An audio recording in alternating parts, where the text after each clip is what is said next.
Na era das fake news, precisamos ficar espertos e atentos a tudo que é falado e divulgado por aí. Por isso, hoje vamos falar sobre 7 falácias, 7 informações corriqueiras do universo umbandista, mas que a gente não tem certeza. O que é verdade? O que é fake news? Após a vinheta.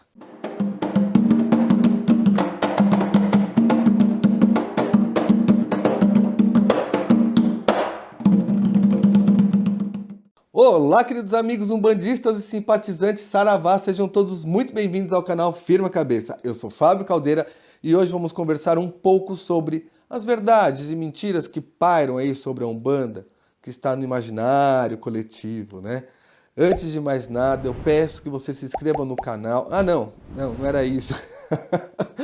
Não era isso exatamente. É dizer que antes de mais nada, eu quero deixar claro que não existe uma verdade absoluta, ainda mais em se tratando de Umbanda e das diversas vertentes que existe. A ideia aqui é de agregar conhecimento, estimular a relação e falar sobre a verdade, que esse canal acredita. E entendo também que toda informação pode e deve ser contestada, mas se você quiser dar o like aí, curtir o vídeo, se inscrever, compartilhar com os amigos, eu agradeço também, tá bom? Então chega de conversa, sem mais delongas, vamos enumerar e falar dessas situações e vamos pensar juntos. Verdade ou mentira? O que você acha? 1. Quando o médium incorpora, o espírito sai do corpo para dar lugar a outro? Verdade ou fake news? Imaginem vocês. Segundo a lei de Newton, dois corpos distintos não podem ocupar o mesmo lugar no espaço ao mesmo tempo. É o princípio da impenetrabilidade da matéria. E quando estamos falando de espíritos, essa lei também se aplica? Afinal de contas, quando vemos os espíritos se manifestarem, é completamente diferente do médium que incorporou, né? O médium muda a voz, faz movimentos, gestos e toma atitudes que comprovam ser um espírito comunicante. Então é verdade que o espírito do médium sai para dar lugar a outro ou não? Certo? Errado? Isso é fake news. Jamais o espírito do médium abandona o corpo no momento da incorporação. Muito pelo contrário. O que acontece é um acoplamento áurico, onde o espírito se aproxima tanto que entra no corpo energético do médium e toma posse das funções motores e da fala. O médium fica presente ali e entra em uma espécie de transe, com estado alterado de consciência, enfim. Enquanto os espíritos se comunicam, é simples assim. 2. O espírito de luz pode incorporar a qualquer momento e em qualquer lugar em um médium? Afinal de contas, se todos nós somos médiums e já estamos acostumados tanto a incorporar, então sim, o espírito pode se manifestar em qualquer lugar, ou não. Isso é fake news também.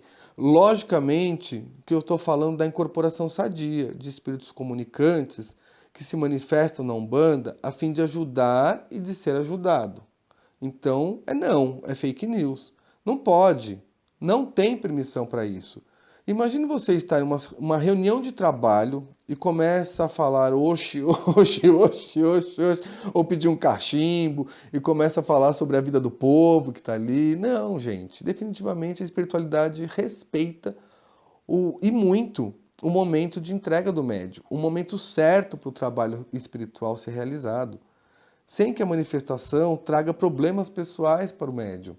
Mas existem situações que devemos comentar também, que são os casos de obsessão severa, onde eguns, quiumbas, pode tomar as funções do médium a fim de prejudicá-lo por N razões.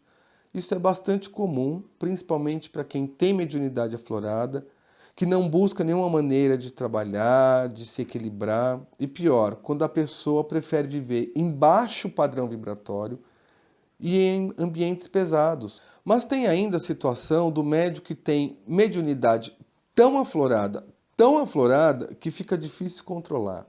Esses médios geralmente não querem trabalhar, né? Ou começam e param. E começam a sentir a presença espiritual o tempo todo. Essa presença pode ser tão forte, tão presente, que a pessoa fica sugestionada e acaba por dar passagem a essas entidades, né? Essa manifestação espiritual, a níveis enormes. Eu já vi caso de uma mulher que foi encaminhada para tratamento psiquiátrico com internação por não conseguir controlar. Vamos respirar. Vamos respirar. Muito bem.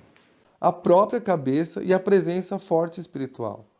O sugestionamento é perigoso. Já ouvi casos de médiuns incorporarem dentro da piscina, dentro do carro, dentro do bar. Gente, não vou duvidar do espírito, mas esses médiuns precisam urgentemente buscar ajuda para equilibrar a espiritualidade. Não é sadio, não é esse o objetivo do espírito. E pior, muitas vezes é só sugestão mesmo da consciência. A gente precisa urgente rever essas situações de incorporação.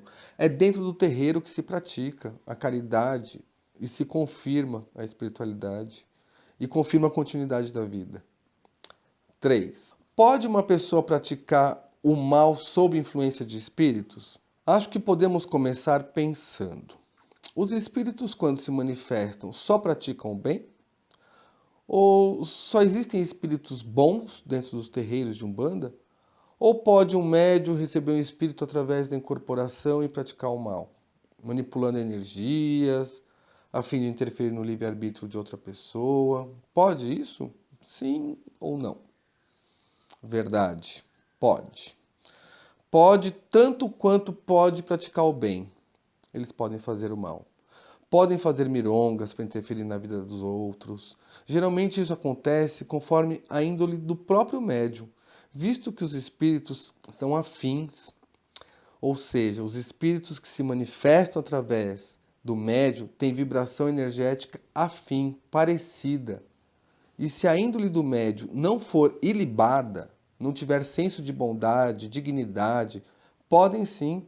Tem situações ainda que a maldade não ocorre por falta de índole do médium, e sim porque o médium, por alguma razão, se afinizou com espíritos de baixo padrão vibratório, eguns, quiumbas.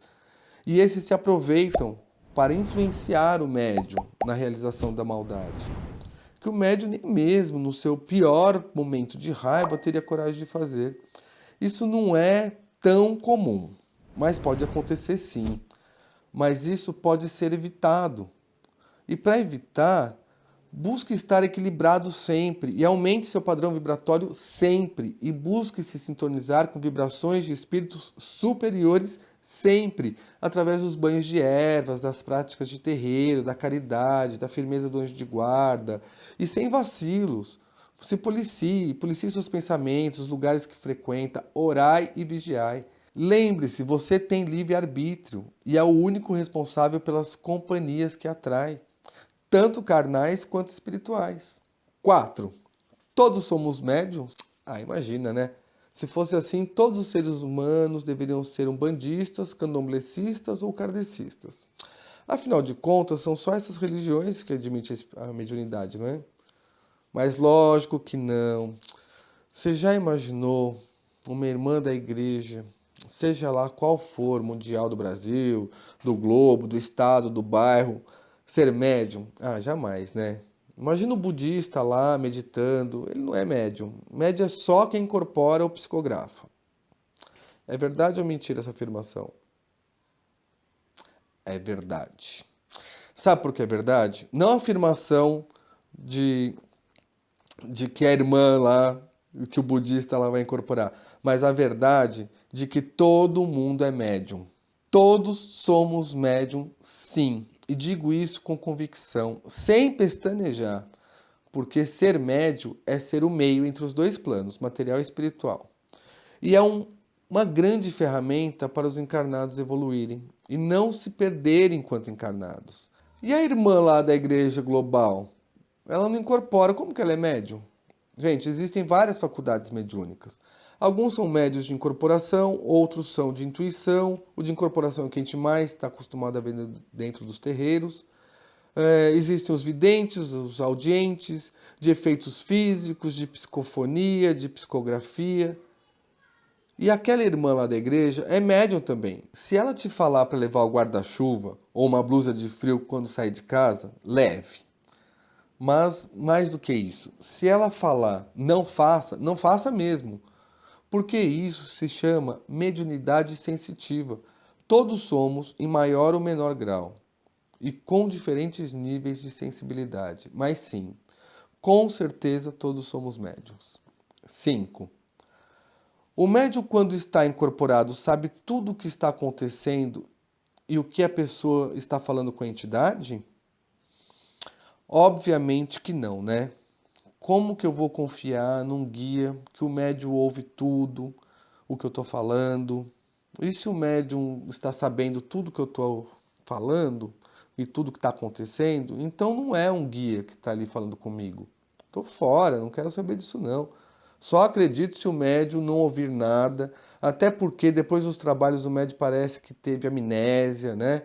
E não se lembra de nada, faz caras e bocas quando ouve o que sua entidade falou. Então, para mim, é mentira. O médium não sabe mesmo de nada do que aconteceu e nem o que foi falado. Verdade ou mentira? Fake news, mentira cabeluda. Isso realmente é um grande tabu, um grande mito dentro dos terreiros sobre incorporação. Graças aos nossos bons orixás e ao nosso misericordioso Olorum, aos poucos, de alguns anos para cá, essa questão está sendo desmistificada.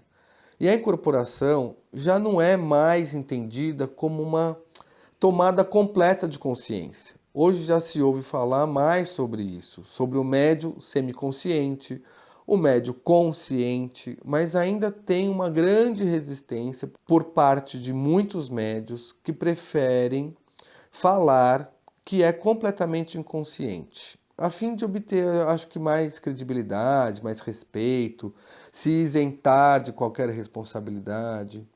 Parece que se o médium for inconsciente no momento da incorporação, isso vai dar maior credibilidade à entidade e principalmente ao médium.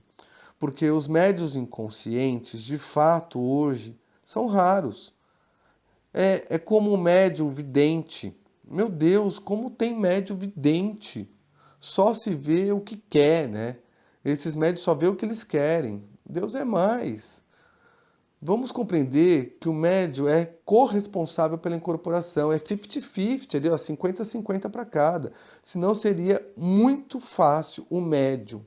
Não gosta de alguém, incorpora na entidade, a entidade esbofeteia a outra, e depois o médium volta da incorporação e diz que não sabe de nada. Que delícia, né?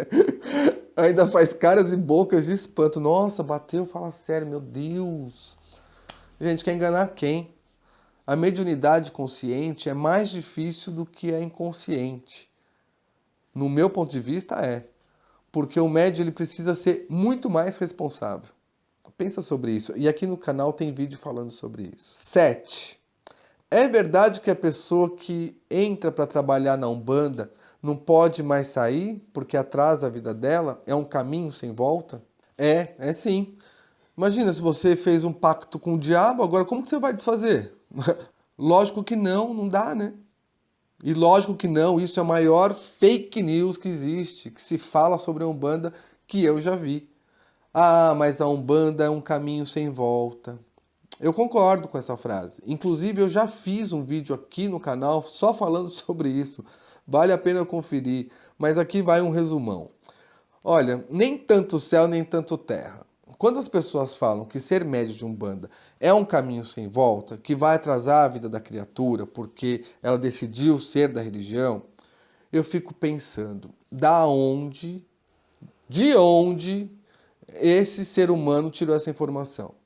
Se ela está se referindo à paixão que a Umbanda cria nas pessoas por ser uma religião libertadora, facilitadora, que cultua a natureza, que ajuda as criaturas a se entenderem como tal, que não tem preconceitos, que aceita todos como eles são, que não proíbe ninguém de nada, que respeita a ancestralidade, que acredita em um único Deus, que acredita em forças da natureza, nos orixás, e tem o privilégio de poder ouvir o conselho de um ancião, de um preto velho, de uma criança, de um amigo espiritual, que enxerga muito mais do que a gente, o nosso próprio caminho, e que sabe como ninguém manipular energias elementais que podem atuar no nosso campo de força vibracional, beneficiando a gente maravilhosamente, e que além de tudo isso ainda, ajuda os espíritos a evoluírem na prática da caridade, do bem, e de quebra a gente se beneficia em simplesmente se doar, aí sim, eita caminho bom sem volta, né, gente? Aí eu acredito nessa frase. Eu acredito mesmo, de verdade, sabe por quê? Porque as pessoas que conhecem a religião com esse olhar nunca mais vão escolher o caminho de volta. É lindo ver um caboclo bater no peito, dar seu ir lá, te receitar um chá, um banho, manipular uma erva e com ela te ajudar. É delicioso sentir o cheiro da defumação e perceber como ela vai transmutando toda a atmosfera do ambiente, mudando tudo aquilo, trazendo a sensação de paz. Só quem conhece uma boa defumação sabe do que eu estou falando. E a bênção de um preto velho, então, nossa, é sem palavras. Que acalento, que gostoso, que aconchego, que delícia ouvir o conselho de um amigo mais velho que nos quer o bem. E a alegria dos herês, então, como é gostoso receber um doce de um herê. Isso não tem preço que pague. Passar em consulta com um baiano, só quem conhece sabe que é ouvir a palavra sábia de um mestre dessa linha. Ah, fala sério, né? Dito isso, peço que se inscrevam no canal. Se gostaram do vídeo, curtam, dando um joinha aqui embaixo. É fácil, é simples para você. E se não gostaram, mande aí para aquela pessoa que você não gosta. Assim você já se vinga dela, né? Mas ajuda a gente aqui, tá? Chegou comigo até agora, poxa vida, ajuda a gente aqui. Muita gente que assiste não é inscrito. Um grande abraço para você. Que Oxalá abençoe nossas vidas hoje e sempre grandemente. Axé, meu povo.